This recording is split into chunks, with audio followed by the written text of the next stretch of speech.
Hello दोस्तों, कैसे हैं आप सब। आप सुन रहे हैं रजनी हिंदी कहानियाँ। आज मैं आपको सुनाने जा रही हूँ पूस की रात। हल्कू ने घर आकर अपनी पत्नी मुन्नी से कहा, घर में जो पैसे रखे हैं उसे ले आओ। सहना आया है, उसे दे देता हूँ ताकि उससे पीछा छूटे। बरामदे में झाड़ू लगा रही मुन्नी ने पलटकर गुस्से से हल्कू को देखा और बोली, 4 रुपए ही तो बचे हैं घर में, अब वो भी सहना को दे दोगे तो माघ पूस की कड़कती ठंड में कैसे कटेगी। सहना से कह दो कि अभी पैसे नहीं है, फसल कटने पर दे देंगे। हल्कू एक घड़ी सोच में पड़ गया कि मुन्नी की बात भी सही है, कंबल के बिना ठंड काटना मुश्किल हो जाएगा। लेकिन हल्कू उस अड़ियल सहना को जानता था, वो पैसे लिए जाएगा नहीं। हल्कू ने सोचा कि सर्दियों को सर्दियों में देख लेंगे, फिलहाल इस बला से तो पीछा छूटे। हल्कू अपनी पत्नी की ओर बढ़ा और उसके पास जाकर बैठते हुए धीरे से उसकी खुशामद करते हुए बोला, दे देना पैसे, कम से कम यह पीछा तो छोड़ेगा और कंबल के लिए मैं तब तक कोई दूसरा उपाय सोच लूँगा। हल्कू की बात सुनकर मुन्नी गुस्सा हो गई। हल्कू को गुस्से से घूरते हुए मुन्नी ने कहा, तुम तो चुप ही रहो, बताओ जरा कौन सा उपाय है तुम्हारे पास। ऐसे ही कोई तुम्हारे खैरात में कंबल तो देगा नहीं। न जाने कौन सा कर्ज है जो कभी चुकता ही नहीं। तुम ना खेती करना छोड़ दो, क्या फ़ायदा। खेती का जब फसल ही होते ही पूरी कमाई कर्ज चुकाने में चली जाए तो जो सही लगता है तुम करो, लेकिन मैं तो एक पैसा नहीं दूंगी। मुन्नी को गुस्से से लाल होता देख हल्कू उदास हो गया और धीमे से बोला, तो मैं क्या उसकी गाली खाऊं। उसकी बात सुनकर मुन्नी का मन पसीज गया और आवाज़ में थोड़ी नरमी लाते हुए वो बोली, ऐसे कैसे वह गाली देगा, क्या उसका राज चलता है यहाँ। मुन्नी जानती थी कि हल्कू की बात में कड़वी सच्चाई है, इसलिए वह उठी और चुपचाप कमरे से रुपए निकाल कर ले आई और हल्कू के थमाते हुए बोली, मैं फिर कह रही हूँ, तुम यह खेती बाड़ी छोड़ दो, मजदूरी करोगे तो कम से कम किसी की सुननी तो नहीं पड़ेगी और 2 वक्त का खाना तो नसीब होगा। मुन्नी की बात सुनकर हल्कू चुपचाप सिर झुकाए रुपए लेकर बाहर चला गया। हल्कू उन 3 रुपयों की अहमियत जानता था जिसे उसने पाई पाई जोड़कर कंबल खरीदने के लिए जमा किए थे। सहना को रुपए थमाते हुए हल्कू के हाथ कांपने लगे। जैसे ही वो सीने से अपना दिल निकालकर सहना को हथेली में रख रहा हो। सर्दी से खुद को बचाने के लिए हल्कू ने अपनी गर्दन को घुटने से सटाते हुए अपने कुत्ते की ओर देखते हुए कहा, जब पता था कि यहाँ इतनी ठंड है तो क्या मेरे पीछे पीछे खेतों में आ गया। घर में होता कम से कम 4 दीवारी में इतनी ठंड तो न होती। अब पड़े रहो ठंड में यहाँ। जब जबरा शांत हो गया, शायद उसे पता चल गया था कि उसके मालिक को कुकू की आवाज़ से नींद नहीं आ रही है। यहाँ ठुठुरते हुए रात काट रहे हैं और वो पैसे वाले बिना कुछ किए ही मज़ा लूट रहे हैं। इसके बाद हल्कू ने चिलम भरी और ठुठुरते हुए उसे पीने लगा। हल्कू ने अपने कुत्ते जबरे को देखा और कहने लगा, आज यह रात किसी तरह काट ले, कल मैं तेरे लिए यहाँ पुआल बिछा दूंगा, तब ज़्यादा ठंड न लगेगी। हल्कू वहीं ज़मीन पर लेट गया और सोचा कि कुछ देर के लिए आंख मूंद कर सो लूं। लेकिन जैसे ही उसने आंखें बंद की, ठंड की चुभन जैसे उसके पूरे शरीर में सुइयां चुभने लगी। कुछ देर करवट लेने के बाद हल्कू पूस की रात को कोसते हुए उठकर बैठ गया। जब जब कुछ करने के बाद भी ठंड जाने का नाम नहीं ले रही थी तो हल्कू ने पास बैठे अपने कुत्ते को उठाया और गोद में लेकर लेट गया। से बचने के लिए जबरे के शरीर से आ रही दुर्गंध को भी हल्कू ने नज़रअंदाज कर दिया। जबरे को भी गर्माहट मिल रही थी और उसने भी आंखें मूंद ली थी और सोने की कोशिश कर रहा था। तभी जबरे को कोई आहट सुनाई दी और वो एकदम सावधान की मुद्रा में खड़ा हो गया। जबरा अचानक मचान से बाहर निकला और इधर उधर दौड़ते हुए जोर जोर से भौंकने लगा। कुछ देर यहाँ वहाँ भौंकने के बाद जबरा दोबारा हल्कू से सट कर बैठ गया। ऐसे ही रात को 1 और घंटा बीत गया और ठंड कम होने का नाम ही नहीं ले रही थी। हल्कू उठकर बैठ गया। वो दोनों हाथों से टांगे को कस कर पकड़े हुए घुटने को सिर टिकाए बैठा था। ठंड में हल्कू को लगा कि जैसे उसका खून जम गया हो और वह बेबसी से बस सुबह होने का इंतजार करने लगा।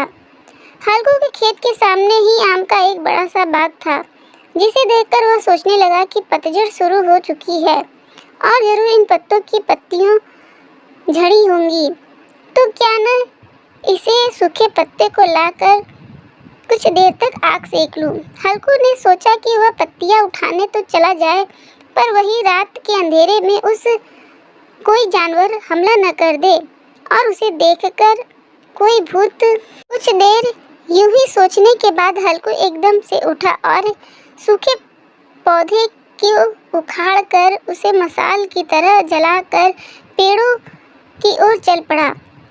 अपने मालिक को जाता देख जबरा भी झट से उठ गया और दुम हिलाते हुए हल्कू के पीछे हो लिया। पेड़ों के पास पहुंचकर हल्कू ने उन विशाल पेड़ों को देखा जो अंधेरे में भी डरावने लग रहे थे। अपने मन को डर को दबाते हुए हल्कू नीचे झुका और पेड़ों के आसपास पड़ी पत्तियों को बटोरने लगा। सूखे पत्तों को समेटने की आवाज और ठंडी हवा के झोंकों से आ रही पेड़ों की सरसराहट हल्कू को डरा रही थी। ठंड में नंगे पांव पर कंकड़ तो मानो तीर की तरह चुभ रहे थे।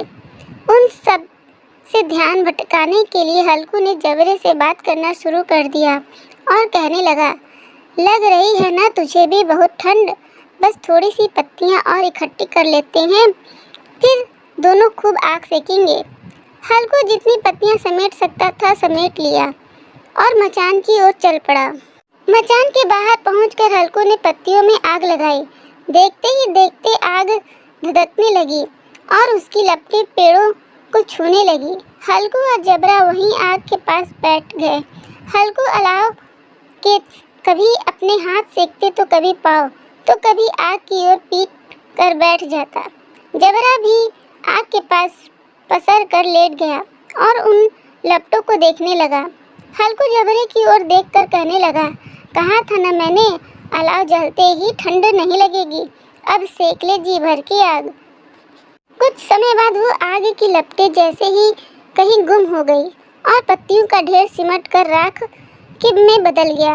अब तो बस कोई हवा का झोंका आता तो बची कुची चिंगारी कहीं बीच में लाल लाल अनार के दानों से दिखाई देती। हल्कू रात की थोड़ी सी गर्माहट में वहीं चादर ओढ़े दुपक कर बैठा हुआ था, लेकिन जैसे जैसे रात बढ़ती जा रही थी ठंड उसे और जकड़ने लग रही थी। कुछ देर बाद हल्कू वहीं राख के ढेर के पास लेट गया।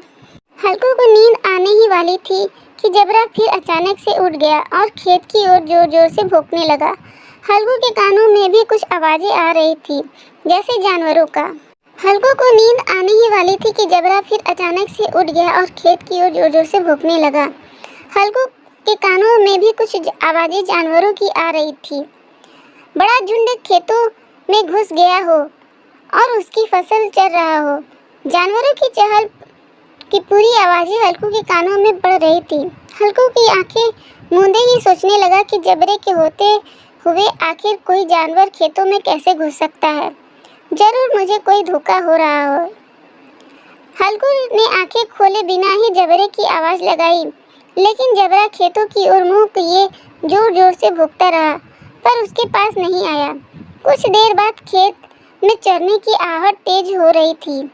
अब हल्कू का पूरा यकीन हो गया कि खेत में जरूर जानवर घुसे हुए हैं। अपने आलस के झकोरते हुए हल्कू आधे मन से उठकर बैठ गया।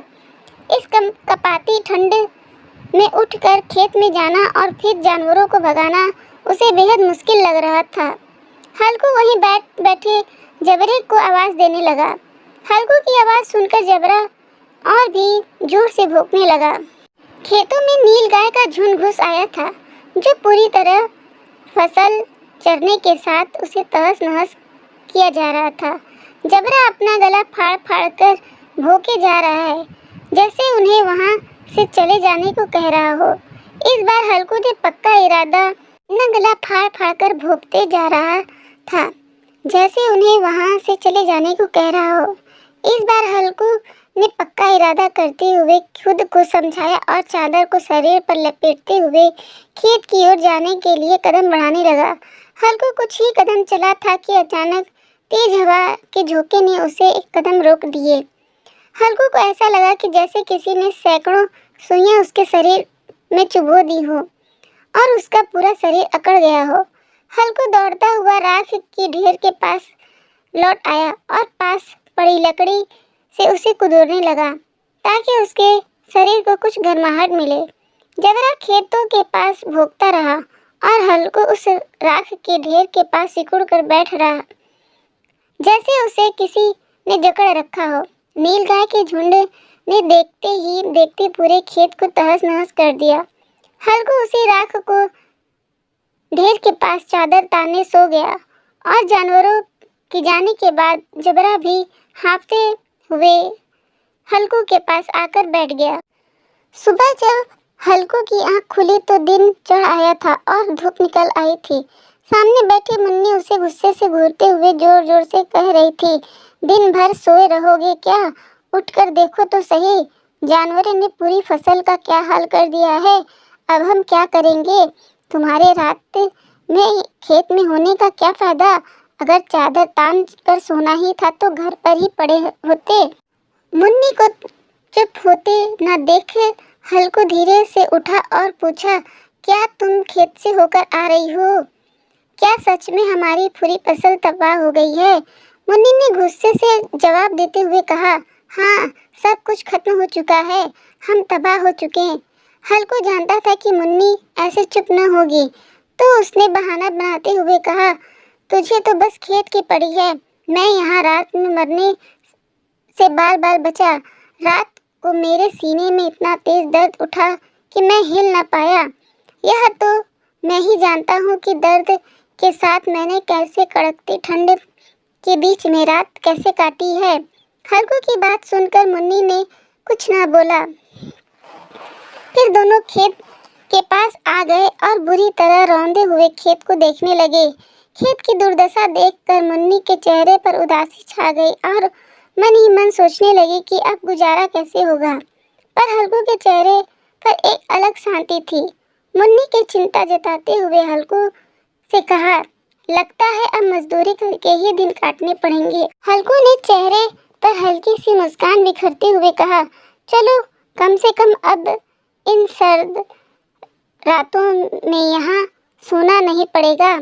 कहानी से सीख, मजबूरी में इंसान को कई बार न चाहते हुए भी कठिन फैसले लेने पड़ते हैं जो हमारे भविष्य को प्रभावित कर सकते हैं। विपदा कभी भी आ सकती है, इसलिए हमेशा चौकस रहना जरूरी है। तो दोस्तों, आपको यह कहानी कैसी लगी? अगर कहानी अच्छी लगी तो चैनल को सब्सक्राइब करें, लाइक करें, शेयर करें, कमेंट करें और बेल आइकन दबाना न भूलें। धन्यवाद।